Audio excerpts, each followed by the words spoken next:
તો વડાપ્રધાન નરેન્દ્ર મોદી લેહ પહોંચ્યા છે। ત્યાં અધિકારીઓ સાથે બેઠક કરી અને સતત TV9 આ અંગેની તસવીરો પણ અમે બતાવી રહ્યા છીએ। LAC પર ભારત ચીન વચ્ચે તણાવ છે અને તેની વચ્ચે વડાપ્રધાનની આ બેઠક। આ સાથે ડિફેન્સ એક્સપર્ટ જયદેવ જોશી પણ જોડાયેલા છે।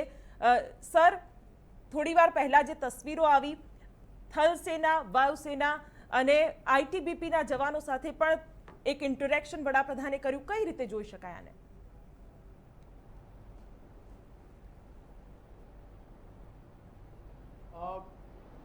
ફર્સ્ટલી તો વી મસ્ટ કોંગ્રેચ્યુલેટ કે ત્યાંના જે મિલિટરી કમાન્ડર્સ છે ત્રણેયના, આર્મીના, એરફોર્સના અને ITBPના, એ લોકોને પણ આપણે કોંગ્રેચ્યુલેટ કરવું જોઈએ કે આટલા ટૂંકા ગાળામાં અને ત્યાં કે જ્યાં આપણે અહીંયા બેઠા બેઠા ગુજરાતમાં, ભારતમાં બેઠા બેઠા આપણે ચિંતા કરીએ છીએ કે ત્યાં શું ચાલી રહ્યું છે, એવા સમયે આટલા લોકોને, આટલા લાઈક વીસી તમે જે દ્રશ્યો બતાવ્યા તેમાં એરફોર્સ પાયલટ છે, સૈન્યના અધિકારીઓ છે, જવાનો છે, આ બધા લોકોને એક જગ્યાએ ભેગું કરવું, એના માટે એમને કોંગ્રેચ્યુલેશન્સ। ખાલી એક બધા લોકો આવે અને એક જગ્યાએ ભેગા થાય તેવું નથી હોતું। ત્યાં આ કોઈ પણ મૂવમેન્ટ અને આટલી મોટી મૂવમેન્ટને સિક્રસી સાથે, ગુપ્તતા સાથે કરવાની હોય, એ કરી શકવાની ક્ષમતાને પણ આપણે સેલ્યુટ આપીએ। અને આ કરતા કરતા પણ સૈન્ય પોતાની ડ્યુટી તો કરતું જ હશે। એક પણ પોસ્ટ, શિવાની, હું આપને ચેનલના માધ્યમથી કહું તો, એક પણ પોસ્ટ અત્યારે રેડી નહીં હોય, અડધા જવાનો દ્વારા પણ મેન્ડ નહીં હોય। બધા લોકો પોતાના આરામના સમયમાં, કેટલાકે આખી રાતની ડ્યુટી કરી હશે, એ પછી ત્યાં પહોંચ્યા હશે। એટલે સુરક્ષાને કોઈ કોમ્પ્રોમાઇઝ નહીં, છતાં આટલા લોકોનું ભેગું થવું, પોતાની વાત કરવી, પ્રધાનમંત્રી CDSની વાત સાંભળવી, આ એક બહુ મજબૂતાઈ ભર્યું કામ છે ત્યાંના મિલિટરી કમાન્ડર્સ અને સૈનિકોનું પણ। બિલકુલ સર, નીમુ ફોરવર્ડ પોસ્ટ, આ જગ્યા પર વડાપ્રધાનની તસવીરો સામે આવી છે। આ પોસ્ટ કેટલી મહત્વપૂર્ણ છે? ભૌગોલિક દ્રષ્ટિએ તેનું શું મહત્વ છે?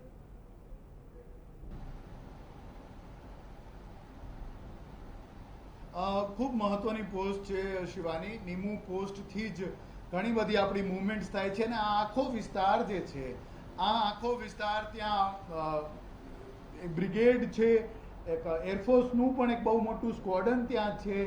એટલે આટલી જ માહિતી આપતા હું એ કહીશ કે બહુ સ્ટ્રેટેજિકલી ઇમ્પોર્ટન્ટ એરિયામાં ડોમિનન્ટ પણ છે અને મિલિટરીલી પણ બહુ સ્ટ્રેટેજિક એવી જગ્યા છે।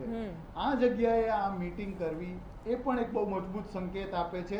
નહીં તો આ મીટિંગો જમ્મુ કાશ્મીરમાં પણ થઈ શકતી હતી, કે પછી ખાલી હેડક્વાર્ટરમાં પણ ખાલી સૈન્યના વડાઓ સાથે થઈ શકતી હતી, ત્યાંના જે બ્રિગેડ કમાન્ડર છે તેની સાથે લેહના હેડક્વાર્ટરમાં થઈ શકતી હતી। પણ આ નીમુ ફોરવર્ડ પોસ્ટની એની આસપાસ કરવી એ પણ ખૂબ મોટા સંકેતો, ખૂબ સ્ટ્રેટેજિકલી ઇમ્પોર્ટન્ટ પોસ્ટ છે નીમુ પોસ્ટ। જી સર, પહેલા CDS બિપિન રાવત એકલા જવાના હતા, પણ આવી રીતે એકાએક વડાપ્રધાન નરેન્દ્ર મોદીનું પણ ત્યાં પહોંચવું, એ શું સંકેત આપે છે? કારણ કે આવનારા દિવસોમાં આ જ પગલાં જે ચીન સામે લેવાના હશે ત્યારે એ મહત્વના બની રહેશે।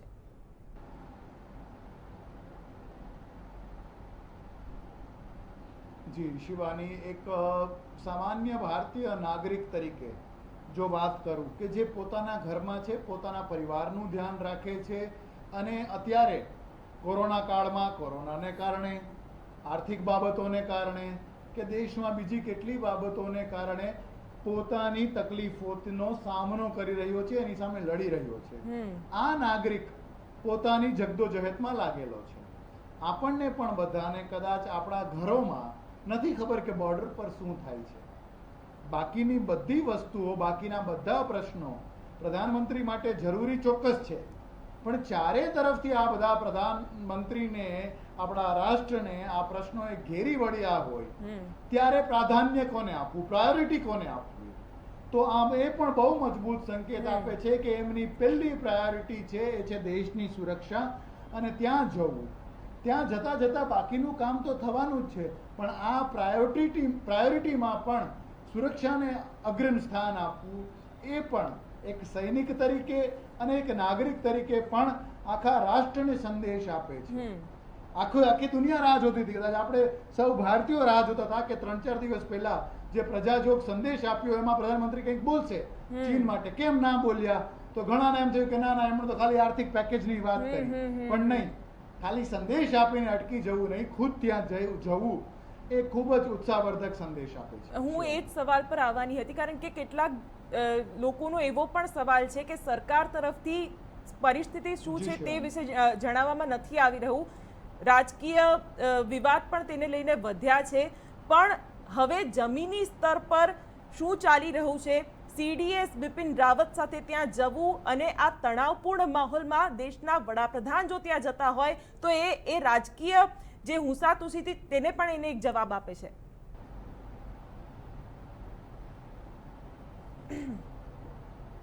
ચોક્કસપણે શિવાની, અને આપે આપના પ્રશ્નના જે પહેલા ભાગમાં કીધું એ લાઈનને જો હું લઈને કહું તો કે શું ચાલી રહ્યું છે, અમને એની માહિતી આપો, જાણકારી આપો, આ પ્રકારની, અને આપે જ વાપરેલો શબ્દ રાજકીય હુંસાતુસી જે થતી હોય તો લેટ ઇટ બી ક્લિયર, એ રાજકીય હુંસાતુસી બધે કોઈ પણ કરે, શાસક પક્ષ કરે કે વિરોધ પક્ષ કરે, એ બધા લોકોને એ ક્લેરિટી હોવી જોઈએ કે રાષ્ટ્રીય સુરક્ષાની બાબતો જે હોય છે એ કંઈ મીડિયા ટ્રાયલ ન થઈ શકે, મીડિયામાં એની માહિતી ન આપી શકાય. આજે જ્યારે પ્રધાનમંત્રી ત્યાં જાય છે, સીડીએસ સાથે ત્યાં જાય છે, દુર્ગમ પોસ્ટ છે શિવાની, ત્યાં જવું પણ અઘરું છે, પણ એ વાત જે આપણે વિશ્વને આપવા માંગીએ છીએ, ચીનને અને દરેક ભારતવાસીને આપવા માંગીએ છીએ, તો જોવો ત્યાં મીડિયા છે, આપણને લાઈવ લગભગ લાઈવ જેવા દ્રશ્યો મળી જ રહ્યા છે. એટલે ખાલી બધી માહિતી ત્યાં સુધી કે સૈન્ય પણ પોતાની સ્ટ્રેટેજી ખુલ્લી કરે એવી જે ડિમાન્ડ હોય, કે પછી શાસક પક્ષના પણ પ્રવક્તાઓ ક્યારે ઘણી વખત પોતે મિલિટરી કમાન્ડર્સ હોય તેવી વાત કરે, એમ નહીં. જે સૈન્યએ કરવાનું હશે એ કરશે, રાજકીય નેતૃત્વએ જે કરવાનું હશે એ કરશે, જેટલું બતાવવું છે, જેટલું જણાવવું છે એ ચોક્કસપણે જણાવશું, એમાં કોઈ બાધ નથી, કોઈ સેન્સરશિપ નથી. એવો પણ એક સારો સંદેશ આ પ્રકારની વિઝિટથી જાય કે પહેલા હરકત અને પછી વાત. બિલકુલ સર, ગલવાન ઘાટીમાં ચીને જે પ્રકારની શર્મનાક હરકત કરી, 20 જવાનો શહીદ થયા, ત્યારબાદ પણ ચીન સુધર્યું નથી. ચીન તરફથી સતત એવા જ પગલાં લેવામાં આવ્યા છે જેથી કરીને તણાવ વધે. એક તરફ કમાન્ડર સ્તરની વાતચીત થઈ રહી છે, બીજી તરફ સરહદ પર એ જ તણાવ યથાવત. ક્યાંક ચીન બે મોઢાની વાત કરી રહ્યું છે, ત્યારે હવે સખત ભાષામાં ભારત તરફથી પણ જવાબ જશે આવનારા દિવસોમાં પણ.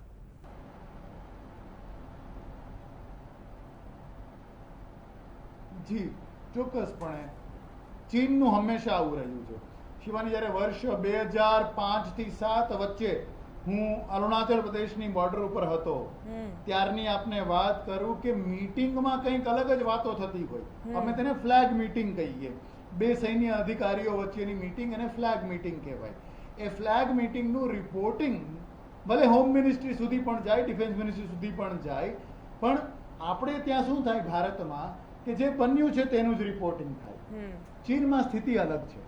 ચીન આખો દેશ એક પાર્ટીય સરકાર અને એક પાર્ટી ડેમોક્રેસી છે, ત્યાં કોઈ બીજી પાર્ટી પણ નથી, અને એ પાર્ટી પ્રભુત્વ ધરાવે છે સૈન્ય ઉપર. અને એટલે આપણે જોતા હશું યુટ્યુબ ઉપર કે અમુક જગ્યાએ જ જ્યારે ચીની રાષ્ટ્રપ્રમુખ પોતે મિલિટરીની પરેડ જોવા જાય ત્યારે સૈન્યની વર્દી પહેરીને જાય છે. એટલે આવી ફ્લેગ મીટિંગ્સમાં વાત કંઈક થાય, રાષ્ટ્રપ્રમુખ જે પોતાને ચીની સૈન્ય વર્દી પહેરનાર અધિકારી માને, તો એ સૈન્ય અધિકારીને પણ ઠપકો આપીને એ મીટિંગને ફેરવી તોડતા, એ આખી વાત બદલાવી નાખતા. હવે આવું નહીં ચલાવી લઈએ. પીછેહટ કરતા કરતા પણ જો તમે અમારા પર અટેક કરશો તો અમે પણ અમારું શીર્ષ નેતૃત્વને બોર્ડર ઉપર લઈને આવશું. એવો સારો અને મજબૂત સંકેત આવી મીટિંગ્સથી જાય છે. બિલકુલ. આ તબક્કે દર્શકોને પણ આ 3 તસવીરો અમે આપને બતાવી રહ્યા છે. વડાપ્રધાન જ્યારે લેહ પહોંચ્યા, જવાનો સાથે તેમણે ઇન્ટરેક્શન કર્યું, અને ક્યાંક જવાનોમાં પણ એને લઈને ઉત્સાહ જોવા મળી રહ્યો છે. આ 3 તસવીરો દેશ માટે અત્યારે ખૂબ જ મહત્વપૂર્ણ, કારણ કે એક તરફ ચીન તરફથી સતત ઘર્ષણ થઈ રહ્યું છે, ભારત ચીન વચ્ચેના તણાવ વચ્ચે વડાપ્રધાન નરેન્દ્ર મોદી અને સીડીએસ બિપિન રાવત અત્યારે લેહમાં હાજર છે, અને આ મહત્વપૂર્ણ તસવીરો અત્યારે દેશ માટે. સર, એક વાત એ પણ ધ્યાન દોરે એવી છે કે જે એક ખુલ્લું મેદાન છે, ત્યાં મોટી સંખ્યામાં જવાનો એકઠા થયા છે, એટલે ક્યાંક આ સંખ્યાબળ, આ શક્તિ દર્શાવવાનો એક પ્રયત્ન.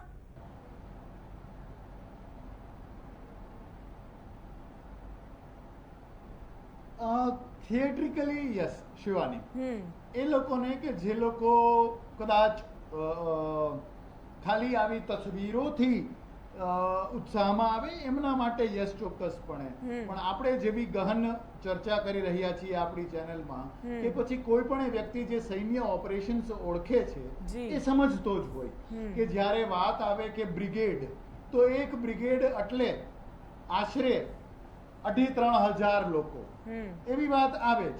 એક એરફોર્સની સ્ક્વોડન એટલે આટલા યુદ્ધ લડાકુ વિમાનો, આટલા પાયલટ્સ અને આટલું એડમિનિસ્ટ્રેટિવ સ્ટાફ. પણ આ બધી બાબતો કઈ બધાને કહેવાની ન હોય, બધા સામે મૂકવાની ન હોય.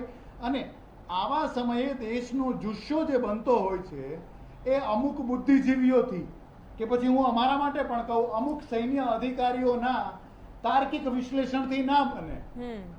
ચાની કેબિન ઉપર, પાનના ગલ્લા ઉપર, કે કોઈ પ્રાથમિક શાળાનો વિદ્યાર્થી પણ જેને કંઈ સમજ નથી એનો ઉત્સાહ વધવો પણ જરૂરી છે.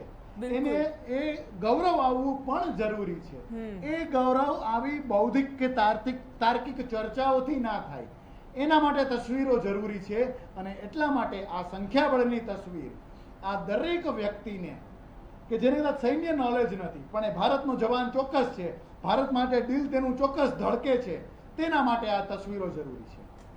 બોયકોટ ચાઇનાનું જે અભિયાન હતું જયદેવજી, અને જે પ્રતિસાદ દેશવાસીઓનો મળ્યો છે, એટલે આ જે તસવીરો છે અત્યારે દેશના એક નાગરિક માટે ઉત્સાહવર્ધક છે. અને જે લોકો માત્ર દેશનું વિચારે છે તેમને એ જ લાગી રહ્યું છે કે હવે ચીનને કડક ભાષામાં કંઈક સંદેશ જશે, કંઈક સંકેત જશે.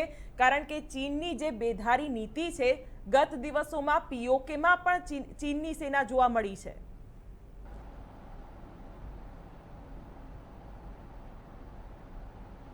જી શિવાની, એ બોયકોટ ચાઇનીઝ પ્રોડક્ટ્સ હોય કે ચાઇનીઝ એપ્લિકેશન્સને બંધ કરવાનું હોય, એ આપણા દેશની એક લાર્જર સ્ટ્રેટેજી, એટલે એક ઉપરી સ્તરનું, એક બૃહદ રીતેનું એક જે આપણું ઓપરેશન કરવાની જે પ્રણાલી હોય તેનો ભાગ છે.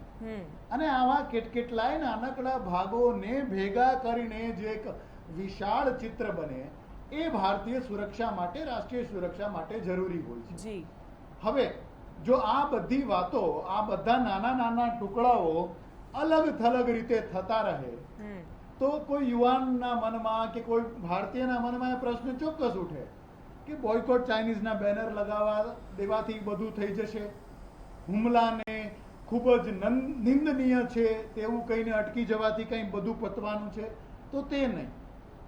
વિચાર ત્યારે જ આગળ વધે જ્યારે વિચારની પાછળ કોઈ એક્શનનું પીઠબળ હોય. ચાઇનીઝ એપ્લિકેશન્સનું બંધ થવું, આવી વિઝિટ થવી, અને આશા રાખું કે એ વિસ્તારમાં પણ ભારત પોતાની જાતને મિલિટરીલી મજબૂત કરવાનું કામ પણ કરશે જ. આવી એક્શન્સ એ વિચારને પીઠબળ આપતી હોય છે, વેગ આપતી હોય છે. અને દરેક વ્યક્તિને તકલીફ પડે ચાઇનીઝ પ્રોડક્ટોને યુઝ નહીં કરવાના, એ વાત જ્યારે આવે ત્યારે ઘણા લોકોને કદાચ તકલીફ પડે, એ સ્વાભાવિક છે. પણ એ તકલીફ પડવાથી યથાર્થમાં પણ કંઈક બદલાવ થવાનો છે એવો ભરોસો જો તેમને મળે તો એને એમ લાગે કે ના, મારી તકલીફ જે છે તે લેખે લાગી. બિલકુલ સર, ઉરી થયું ત્યાર પછી સર્જિકલ સ્ટ્રાઇક થઈ, ચાઇનાએ પણ 20 જવાનો જેના કારણે શહીદ થયા છે, તેના કારણે હિન્દુસ્તાન આખામાં રોષ છે. ત્યારે હવે કોઈક એવી સ્ટ્રેટેજી જેનાથી એક સંકેત જાય ચીનને, એવી હોઈ શકે છે? કારણ કે આ મુલાકાત ખૂબ જ મહત્વપૂર્ણ અને ધ્યાન દોરે એવી છે.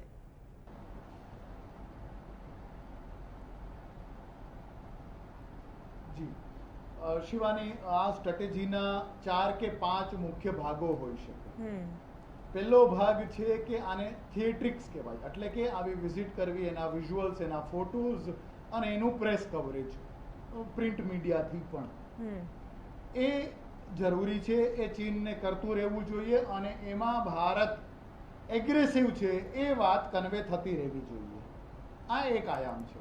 જે બીજો આયામ છે એ અંતર્મંથનનો છે કે આ બધું કરતા રહીએ પણ ત્યાંના સૈન્યને પણ આપણે મજબૂત કરીએ, સૈન્યને ત્યાં જવા માટે રોડ રસ્તા સારા આપીએ, લડવા માટે સારા શસ્ત્રો, સારા લડાકુ વિમાન આપીએ અને આ અંતર્મંથન કરીને પોતાને ખુદને મજબૂત કરીએ. આ બીજો હિસ્સો. ત્રીજો હિસ્સો હોઈ શકે લડાઈ લડ્યા પહેલા જ આપણું મજબૂતાઈ કઈ રીતે રહે, તો એ આપણી આસપાસની ડિપ્લોમસીથી થઈ શકે.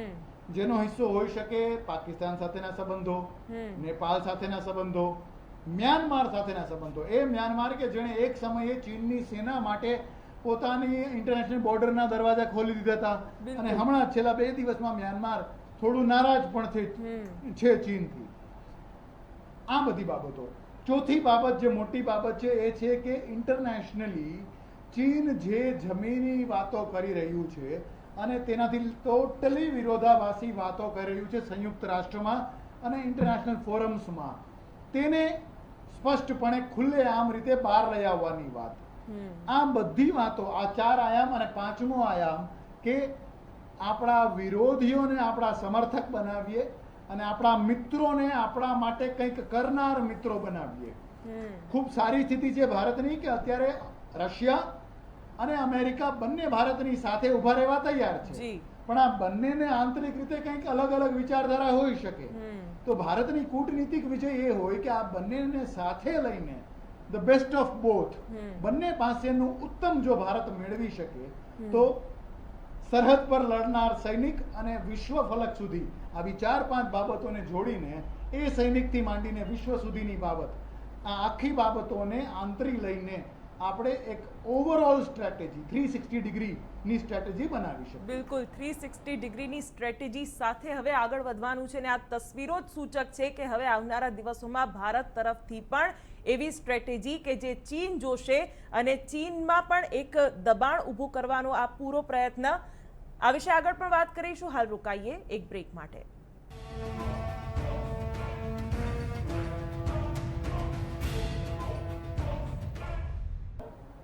રાષ્ટ્રનું શીર્ષ નેતૃત્વ અને સીડીએસ એટલે કે આર્મી એરફોર્સ બંનેને કંટ્રોલ કરનાર અધિકારી, એટલે એ સંદેશ કે માત્ર આર્મી નહીં, એરફોર્સ પણ ત્યાંના ઓફેન્સિવમાં કે ત્યાંની તૈયારીમાં સાથે છે. બીજી તસવીર કે બધા સૈનિકો અને એરફોર્સના લોકો બધા સાથે બેઠેલા છે એ વાત. નીમુ પોસ્ટ નામની આ પોસ્ટ ઉપર આટલા સૈનિકોનું એક સાથે ભેગું થવું એ ખાલી ભેગું થવાની વાત નથી, એ સિક્રસી મેન્ટેન કરવાનું હોય, ચાઇનીઝ રડારોથી બચતા કરવાનું હોય, એ પણ બહુ મોટો સંકેત. અને અનૌપચારિક વાતવાળી જે તસવીર આપણે જોઈએ છીએ તો મેન ઓન ગ્રાઉન્ડ એટલે કે જમીન ઉપરના સૈનિક પાસેથી જ સીધું પ્રધાનમંત્રી અને સીડીએસ જાણે અને સીડીએસ અને પ્રધાનમંત્રી એને ભરોસો અપાવે કે સૈન્ય આપ ખાલી ત્યાં એકલા છો તેવું નથી, આખો દેશ નેતૃત્વ આપની પાછળ ઊભું છે તેવો ભરોસો અપાવતું ચિત્ર. આ 3 ચિત્રો અને 3 ચિત્રો વિશેની વાત. બિલકુલ સર, ગત વર્ષોમાં ચીને જે રીતે ઇન્ફ્રાસ્ટ્રક્ચર આખું ઊભું કર્યું છે જેથી કરીને ક્યાંક તણાવપૂર્ણ સ્થિતિ થાય તો ચીન એમાં ફાવી જાય, એ રીતની એક માનસિકતા સાથે તેણે જે ઇન્ફ્રાસ્ટ્રક્ચર ઊભું કર્યું છે, સામે ભારતે પણ હવે ઇન્ફ્રાસ્ટ્રક્ચર અને પોતાનું માળખું એટલું મજબૂત કરવાનો પ્રયત્ન કર્યો છે. તણાવ પણ ક્યાંક એ વસ્તુને લઈને પણ થઈ રહ્યો છે, કારણ કે જો ભારત હાવી થશે તો ચીનને અઘરું થશે.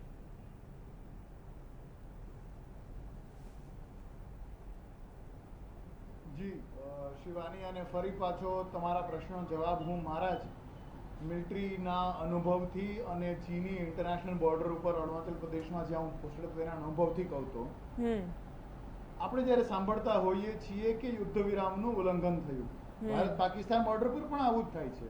એ યુદ્ધ વિરામનું ઉલ્લંઘન જે છે તે એમનેમ નથી થઈ જતું કે કોઈ સૈન્ય અધિકારી કે સૈનિકને ત્યાં ગુસ્સો આવ્યો અને એને ફાયરિંગ શરૂ કરી દીધું, તો એવું નથી હોતું. યુદ્ધ વિરામના ઉલ્લંઘનો, ક્રોસ બોર્ડર ફાયરિંગ ત્યારે થતા હોય છે જ્યારે કોઈ બીજા રાષ્ટ્ર, સામેનું રાષ્ટ્ર ત્યાં રોડ બનાવતું હોય, વધારે શસ્ત્ર સરંજામનું ડિપ્લોયમેન્ટ કરતું હોય. આ વાતમાં ખલેલ પાડવા માટે આ ફાયરિંગ ને બધું થતું હોય છે. જો આપણે લેહમાં, લદ્દાખમાં જે રોડ ઇન્ફ્રાસ્ટ્રક્ચર બનાવવાનું કામ ન કર્યું હોત તો ચીનને કઈ વાંધો જ નહોતો. ચીન માટે તો લાલ જાજમ પથરાયેલી જ છે. અક્ષય ચીનમાંથી થઈને, પાક અધિકૃત કાશ્મીરમાંથી થઈને જે એ CPEC રોડ બનાવે છે એમાં એને ખુલ્લું મેદાન મળેલું જ છે. જો ભારત નિષ્ક્રિય રહે તો કંઈ તકલીફ ના પડે, પણ ભારતે જ્યારે આ એગ્રેસિવ રૂખ અખ્તિયાર કર્યું એટલે ચીનને તકલીફ પડી કે ભારત પણ સમોવડિયું બની શકે, એટલે અત્યારે આખો આ સ્ટેન્ડ ઓફ થઈ રહ્યું. જી, તો આ સાથે રાજકીય વિશ્લેષક અને વરિષ્ઠ પત્રકાર અજય ઉમટ પણ જોડાઈ ગયા છે. અજયભાઈ, ખૂબ જ સૂચક કહી શકાય તેવી આ મુલાકાત, કારણ કે પહેલા CDS બિપિન રાવત ત્યાં જવાના હતા, પરંતુ વડાપ્રધાન નરેન્દ્ર મોદીની આ મુલાકાત અચરજ પમાડે એવી છે. આવનારા દિવસોમાં રાજનીતિક અને કૂટનીતિક દ્રષ્ટિએ હવે ચીન સામે કઈ રીતના પગલાં હોવા જોઈએ?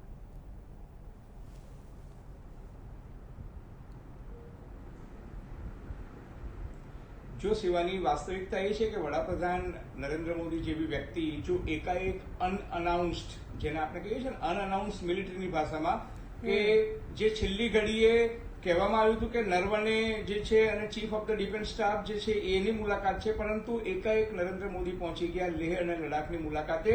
આ એક ખૂબ જ સોચજ ઘટના છે અને એની પાછળનું કારણ એ છે કે લડાખ સરહદે જ્યાં ભારત અને ચીન વચ્ચે જે સ્ટેન્ડ ઓફ ચાલી રહ્યો છે ત્યાં જે 15મી જૂને ઘટના બની હતી અને એમાં આપણા 20 જેટલા જવાનો શહીદ થયા હતા અને સંખ્યાબંધ જવાનો જે અત્યારે મિલિટરી હોસ્પિટલમાં છે એ જવાનોને વડાપ્રધાન મળશે મિલિટરી હોસ્પિટલમાં. અને લડાખ ખાતે વાસ્તવિક સ્થિતિ શું છે, વાસ્તવિક નિયંત્રણ રેખામાં શું છે, લાઇન ઓફ કંટ્રોલમાં શું છે, ઇન્ટરનેશનલ બોર્ડર પર શું સ્થિતિ છે, ત્યાં નોર્ધન આર્મીના જે કમાન્ડર ઇન ચીફ છે એની સાથે વાસ્તવિકતા સમજશે.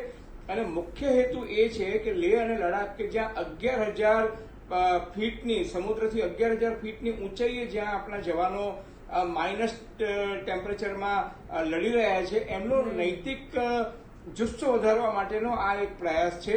અને સાથોસાથ ચીન, પાકિસ્તાન અને નેપાળને પણ એક રાજકીય સંદેશો આપવાનો એક ગર્ભિત ઇશારો છે, એક કૂટનીતિક નીતિ છે કે ભારતના વડાપ્રધાન જે છે મોરચે પણ જઈ શકે છે સૈનિકોનું નૈતિક જુસ્સો અને બળ વધારવા માટે. મને એવું લાગે છે કે આ એક હકારાત્મક પગલું છે જેને આપણે પોઝિટિવલી જોવું જોઈએ. જી, હમણાં જ જયદેવ જોશી સાથે પણ એ જ વાત થઈ રહી હતી કે હવે આગામી દિવસમાં ચીનને પણ એ સંકેત મળશે, કારણ કે ચીન એક તરફ બંને આર્મી વચ્ચે વાતચીત થઈ રહી છે, ક્યાંક વાર્તાલાપથી આ મુદ્દાનો હલ આવે તેવી વાત થઈ રહી છે, પરંતુ ચીને હજી પણ જમીની સ્તર પર પોતાના સૈન્યને પાછું નથી લીધું અને સતત જે ચંચુપાત છે જે ચીન તરફથી ચાલુ જ છે.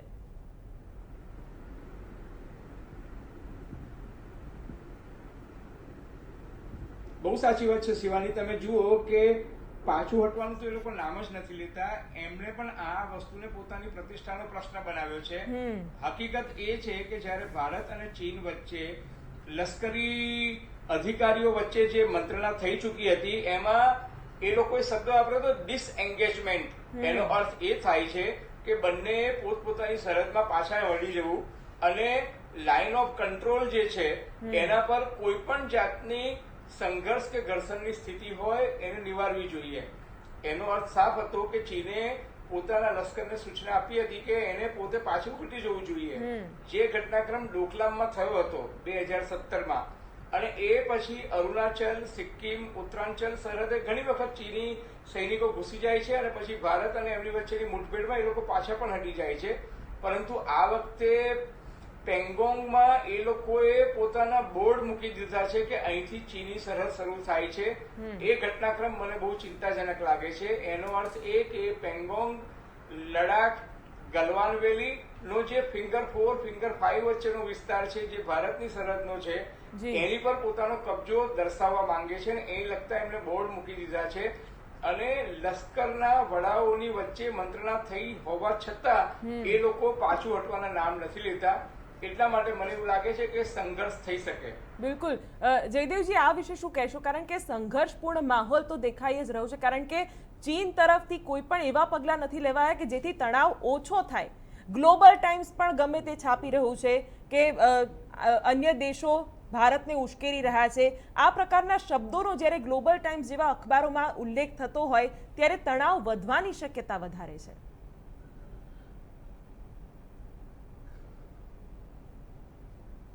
ચોક્કસપણે શિવાની, અને ગ્લોબલ ટાઈમ્સ એ કોઈ નોર્મલ ન્યૂઝપેપર નથી. ચીનમાં જે કાંઈ પણ એ થાય છે અને ચીનની બહાર જે કાંઈ પણ એ આવે છે એ બધું સ્ટેટ સ્પોન્સર્ડ હોય છે. એટલે ગ્લોબલ ટાઈમ્સ કંઈ લખે એટલે કોઈ પત્રકાર કે કોઈ તંત્રીશ્રીએ લખ્યું તેવું નહીં. એ ચીનનું કોઈ રીતે કોઈ એક આવરણથી લપેટાયેલું પણ એક આધિકારિક બયાન જ માનવું જોઈએ. બિલકુલ. ચીન જે દંભી રાષ્ટ્ર છે તેણે આવા કેટલાય મુખોટાઓ રાખ્યા છે, જેથી પોતે જો માનો કે કંઈ થૂકેલું ચાટવું પડે તો કહી શકે કે ભાઈ એ તો અમારા રક્ષામંત્રીએ કે પછી રાષ્ટ્રપ્રમુખે કહ્યું નથી.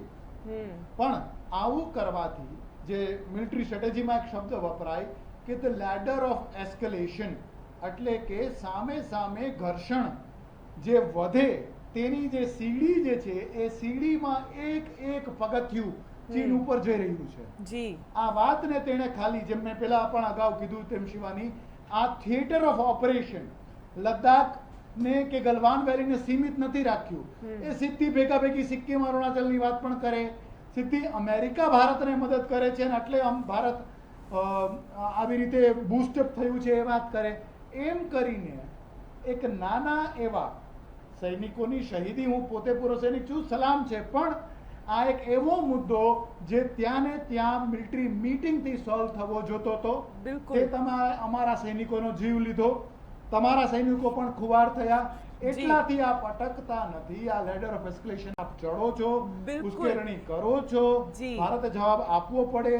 તણાવ વધવાના સંકેતો ચીન પૂરા કરી રહ્યું છે. બિલકુલ. એટલે ઘર્ષણ વધવાની શક્યતાઓ છે જ, અને તેમાં પણ ચીન તરફથી કોઈ એવા પગલાં નથી લેવાયા જેથી તણાવ ઓછો થાય.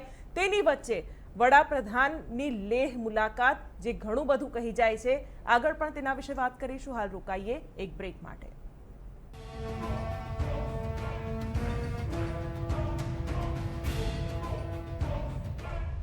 નમસ્કાર, આપ જોઈ રહ્યા છો TV9. હું છું જગદીશ. સમાચારની શરૂઆત વિસ્તારથી. સૌથી પહેલા મહત્વપૂર્ણ અને મોટા સમાચાર. લાઇન ઓફ એક્ચ્યુઅલ કંટ્રોલ પર પ્રધાનમંત્રી નરેન્દ્ર મોદી પહોંચ્યા છે.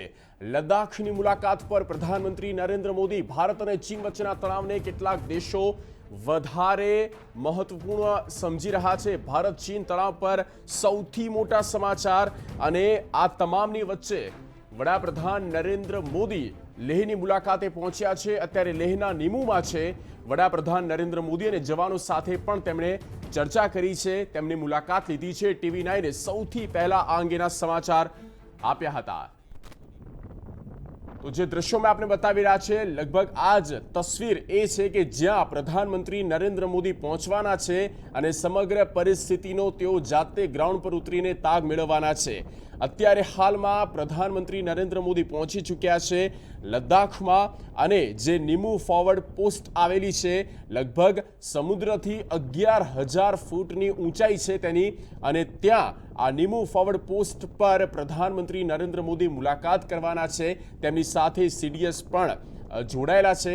સતત તેઓ પણ તેમને સમગ્ર પરિસ્થિતિથી વાકેફ કરી રહ્યા છે, અને ત્રણેય ફૌજ સાથે પણ તેઓ તેના અગ્રણી સાથે પણ ચર્ચા કરવાના છે. સમગ્ર પરિસ્થિતિનો તાગ મેળવવા માટે ખુદ પહોંચ્યા છે પ્રધાનમંત્રી નરેન્દ્ર મોદી, અને તેની જ તસવીરો મેં આપને લગાતાર બતાવી રહ્યા છે. આ સાથે અજયભાઈ ઉમર જોડાયેલા છે. Ajaybhai, line of actual control પર જે વિવાદ થયો અને ત્યાર પછી પ્રધાનમંત્રી નરેન્દ્ર મોદીની આ ઓચિંતી મુલાકાત, સૌથી પહેલું આપનું આ બાબતને લઈને ક્વિકલી રિએક્શન. મને લાગે છે આ ઓચિંતી મુલાકાત જે છે એ અત્યંત સૂચક છે, અને ચીન, પાકિસ્તાન, નેપાળને એક રાજકીય અને કૂટનૈતિક સંદેશો છે કે ભારત પોતાની સાર્વભૌમત્વતા અને એકતા અને અખંડિતતાના મુદ્દે કોઈ સમાધાન કરશે નહીં.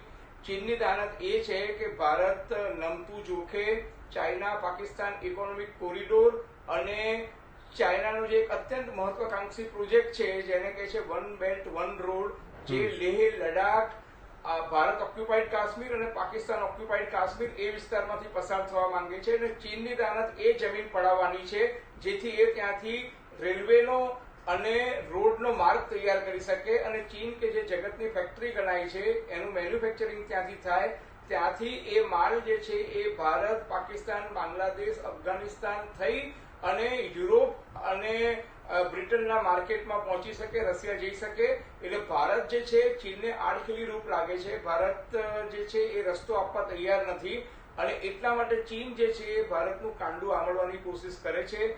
ભારતે સતત એનો વિરોધ કર્યો છે, પોતાની 1 ઇંચ જમીન નહીં આપવાનો નિર્ધાર કર્યો છે અને ભારતે ચીનના પડકારને પહોંચી વળવા એક તરફ રાફેલ વિમાનો લીધા છે, લડાયક વિમાનો, અને બીજી તરફ ગઈકાલે જ રશિયા સાથે પણ શસ્ત્રોની સોદાબાજી કરી છે. ચીની એપ્લિકેશન્સ પર પણ પ્રતિબંધ મૂક્યો છે અને અમેરિકા સહિતના બીજા દેશો પણ ચીની એપ્લિકેશન્સ પર પ્રતિબંધ મૂકવાનું વિચારી રહ્યા છે. એટલે મને લાગે છે લશ્કરી મોરચા ઉપરાંત આર્થિક અને ડિજિટલ મોરચે ચીનને પછાડવાની આ એક વ્યૂહરચના છે અને એના સંદર્ભમાં જ વડાપ્રધાન નરેન્દ્ર મોદી પોતાના સૈનિકોનો જુસ્સો વધારવા માટે આજે લેહ અને લડાખની મુલાકાતે ગયા છે. આ એક ફોરવર્ડ પોસ્ટ છે.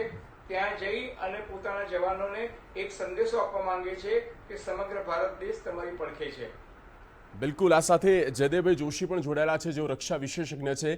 જયદેવભાઈ, આજની હવે આ જે ઓચિંતી મુલાકાત થઈ છે પ્રધાનમંત્રી નરેન્દ્ર મોદીની, એક કડક સંદેશો ગયો છે બોર્ડરની પેલી પાર કે હવે આ 1962 નથી, આ 2020નું ભારત છે અને કોઈ પણ આંખ બતાવશે તો સામે આક્રમક જવાબ પણ આપવામાં આવશે. અને તેના ભાગરૂપે એક પછી એક પહેલા ડિજિટલ સ્ટ્રાઇક કરવામાં આવી અને ત્યાર પછી અત્યારે હાલમાં જે સર્જિકલ સ્ટ્રાઇક કરવામાં આવી હતી પાકિસ્તાનમાં, તે જવાનોને ત્યાં ડિપ્લોય કરવામાં આવ્યા છે અને અત્યારે પ્રધાનમંત્રીની ખુદ મુલાકાત.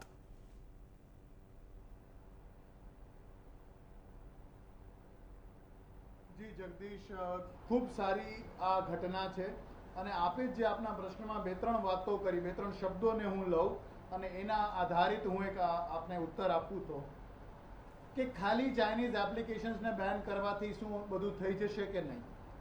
રાજકીય હુંસાતુસી ઘણી બધી ચાલે છે. ઘણા લોકો તાર્કિક રીતે સ્યુડો ઇન્ટેલેક્ચ્યુઅલ્સ એવી પણ વાત કરે કે આનાથી ઇકોનોમી પડી ભાંગશે, આ તે, અને આનાથી કંઈ થશે નહીં અને કોઈ હુમલો થાય, આપણા સૈનિકો ગુમાવવાનું થાય, બધા લોકો કરુણ રસની વાતો કરે અને બધું પૂરું થઈ જાય અમુક દિવસો જાય. એટલે તેવું નહીં. આ બધા વિચારોને, આ બધી વાતોને, આવા નાના નાના ટુકડાઓ કે જેનાથી એક આખું વિશાળ ચિત્ર ઊભું થાય છે, તેની પાછળ ભારતનું શીર્ષ નેતૃત્વ અને એકલું ઇન્ડિયન આર્મીના ચીફ નહીં, CDS, દેટ મીન્સ કે આપણે ત્યાં આપણા એરફોર્સને પણ ડિપ્લોય કરતા અચકાશું નહીં, કે કમસે કમ એનું એસેસમેન્ટ કરતા તો નહીં જ અચકાઈએ, એનું વિહંગાવલોકન ચોક્કસ કરશું. એ સંદેશ આપતી આ વાત ખૂબ જ ઉત્સાહવર્ધક અને ચીનને સંકેત જશે. અને ચીનને સંકેત જાય કે ના જાય, દરેક ભારતવાસીને એવું ચોક્કસ લાગશે, ગૌરવભેર રીતે લાગશે કે આ ખાલી વાતો નથી, વાતોની પાછળ કંઈક એક્શન છે અને સાતત્યપૂર્ણ એક્શન છે. બિલકુલ અજયભાઈ, હવે તમામ મોરચેથી ચીન અલગ થલગ થઈ ગયું છે અને કોર્નર પર આવી ચૂક્યું છે. એક પછી એક જે રિએક્શન સામે આવી રહ્યા છે, તે પછી ટ્રમ્પનું રિએક્શન હોય કે પછી આ તરફ રશિયન રાષ્ટ્રપતિનું હોય, અને આ તમામની વચ્ચે જ્યારે ટ્રમ્પે જે હમણાં સ્ટેટમેન્ટ આપ્યું છે કે ચીન દુનિયાને ચુનૌતી આપી રહ્યું છે, સાથે ભારત સાથે ટક્કર લેવું એટલે એક રીતે દુનિયાને તાકાત દેખાડવી, આ સ્ટેટમેન્ટને, અમેરિકાના સ્ટેન્ડને કેવી રીતે જોઈ શકાય? જુઓ, યુદ્ધની સ્થિતિ હોય ત્યારે આપણે આપણા દુશ્મનને સહેજ પણ ઓછું આંકવું જોઈએ નહીં. ચીન જે છે એ સામ્યવાદી દેશ છે, ટોટાલિટેરિયન કન્ટ્રી છે, એને કોઈની સાડાબારી નડતી નથી. એ અમેરિકા હોય કે ઓસ્ટ્રેલિયા હોય કે જાપાન હોય કે પોતાનું હોંગકોંગ હોય, એ પ્રજામતને કચડી નાખવા માટે જાણીતું છે. આપણને બધાને ખબર છે કે તાઇનામેન સ્ક્વેરમાં લાખો યુવાનોને ટેન્ક નીચે કચડી નાખતા ચીનને સહેજ પણ શરમ નહોતી. એ ગૂગલ હોય કે વોટ્સએપ હોય એના પર પ્રતિબંધ મૂકીને પોતાની જ કંપનીઓને પ્રમોટ કરે છે. એટલે ચીન જે છે એ આપણાથી ડરી ગયું છે એવા ભ્રમમાં આપણે સહેજ પણ રાચવાનું નથી. આપણે માત્ર એટલું જ દર્શાવવાનું છે કે અમારી તૈયારી છે, અમે સજ્જ છે. ચીનનું લશ્કરી બળ આપણી કરતા વધારે છે, ચીનની આર્થિક તાકાત પણ આપણી સર કરતા વધારે છે, પણ એનો અર્થ એ નથી કે આપણે કંઈક ઊણા ઉતરીએ છીએ. આપણે પણ ન્યુક્લિયર મિશન છે. આ 1962નું ભારત નથી. આપણી પાસે પણ સેટેલાઇટ છે, આપણી પાસે પણ લડાયક વાહનો છે, પરંતુ એનો અર્થ એ નથી કે આપણે દુશ્મનની તાકાતને ઓછી આંકીએ. પરંતુ દુશ્મનની સામે વિશ્વના બીજા દેશો જે છે, અમેરિકા છે, યુરોપ છે, જાપાન છે, ઇન્ડો પેસિફિક રિજનના બીજા દેશો જે છે, આસિયાન કન્ટ્રીઝ જે છે, એ લોકોને આપણે સાથે રાખી અને ચીન પર દબાણ કેવી રીતના વધારી શકીએ એ વિચારવું જોઈએ. 21મી સદીમાં યુદ્ધ એવું નથી થતું કે તમે લશ્કરનો કબજો લઈને બીજા દેશની ઉપર ચડાઈ કરીને એ દેશના રાજાને પલટાઈ દો. 21મી સદીનું યુદ્ધ જે છે એ ડિજિટલ મોરચે લડાઈ છે, એમાં સાયબર એટેક પણ થાય છે, એમાં ઇકોનોમિક વોરફેર પણ થાય છે, એમાં તમારા સ્ટ્રેટેજિક લોકેશન્સ છે એને તોડી પાડવાની પણ કોશિશ થઈ શકે છે. અને બીજું કે સરહદે ટેન્શન વધારી અને 2.5 વોરની પણ સિચ્યુએશન થાય. ભારતની સાથે ચીન ઘર્ષણ કર્યા કરે, પાકિસ્તાનના મોરચેથી કંઈક ચંચુપાત થાય, નેપાળની સરહદથી ચંચુપાત થાય, એટલે ભારતે તમામ મોરચે સજ્જ રહેવું પડશે. અને ટ્રમ્પ નિવેદન કરી શકે છે, પરંતુ ટ્રમ્પ આપણા માટે આવીને લડાઈ લડશે એવા ભ્રમમાં આપણે રાજવાની સહેજ પણ જરૂર નથી. ટ્રમ્પે અગાઉ પણ વડાપ્રધાન નરેન્દ્ર મોદી સાથે થયેલી વાતચીત છે એ લીક કરીને એવું કહી દીધું હતું કે હું મધ્યસ્થી કરવા તૈયાર છું. વાસ્તવિકતા એ છે કે ભારતે કદી બે દેશો વચ્ચેના સંબંધમાં ત્રીજા દેશને વચ્ચે નાખવાનું મુનાસિબ માન્યું નથી. પછી એ ભારત અને પાકિસ્તાનનો વિવાદ હોય કે કોઈનો પણ હોય. એટલે અમેરિકાની દરમિયાનગીરી કે હસ્તક્ષેપ છે એ ભારતને મંજૂર નથી, પરંતુ આપણી તાકાત ઓછી નથી એ જ દર્શાવવાનો આ પ્રયાસ છે. બિલકુલ જયદેવભાઈ, સૌ કોઈ એ જાણે છે અને એ બાબત સ્પષ્ટ છે કે આર્થિક રીતે ચીન સૌથી વધારે સદ્ધર છે અને સાથે સાથે તેની પાસે ફોજ પણ વધારે છે, ટેકનોલોજી પણ વધારે છે. આ તમામની વચ્ચે ભારત હવે કઈ સ્ટ્રેટેજી સાથે આગળ વધી શકે છે અને ભારતના જો કોઈ યુદ્ધ જેવા વોર જેવી કોઈ સિચ્યુએશન ઊભી થાય છે તો ભારત પાસે કયા એવા એડવાન્ટેજીસ છે કે જે આગળ ધરીને પણ તેની સામે આક્રમક રીતે જવાબ આપી શકે છે?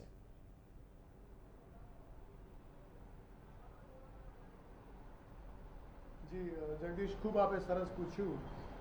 સંખ્યાબળમાં ભારત ચીન કરતાં ઓછું હોઈ શકે, શસ્ત્ર સરંજામની ક્વોલિટીમાં ઘણું નબળું હોઈ શકે, પણ જે કોન્સેપ્ટ છે કે થિયેટર ઓફ ઓપરેશનનો જે કોન્સેપ્ટ છે કે કયા સેક્ટરમાં લડાઈ થાય છે, કઈ જગ્યાએ લડાઈ થાય છે, અને જો એ આપણે કરી શકીએ. ચીન વિશાળ દેશ છે, મોટો દેશ છે, ઘણી બધી એની દૂર સુધી ફેલાયેલી બાઉન્ડ્રીઝ છે, પણ જો યુદ્ધ જેવી કોઈ હાલત ચીન સાથે થાય અને આપણે તેને લેહ લદ્દાખના વિસ્તારમાં અને અરુણાચલ કે સિક્કિમના વિસ્તાર માત્રમાં જો રોકી રાખી શકીએ તો ભારતની એ તરફની એટલે કે આપણા ઈસ્ટર્ન થિયેટરની ન્યુમરોલોજીકલ સુપિરિયોરિટી, આંકડાકીય સુપિરિયોરિટી પણ ઘણી વધારે છે. એટલે જો આપણે ત્યાં જ માત્ર એને રોકી શકીએ તો કદાચ એટલું મોટું સંખ્યાબળ ચીનનું લાગે નહીં. એક વાત. બીજી વાત, થોડો અક્ષય ચીનનો પ્રોબ્લેમ છે કે ત્યાં ઊંચાઈઓ વધારે છે, ઊંચાઈવાળી ઘાટી વધારે છે જે એમની પાસે છે. અધરવાઇઝ અરુણાચલના વિસ્તારમાં ઘણી બધી જગ્યાએ, સિક્કિમમાં પણ ઘણી બધી જગ્યાએ હાઈટ ઉપર આપણે છીએ અને દુર્ગમ વિસ્તારમાં ચીન છે.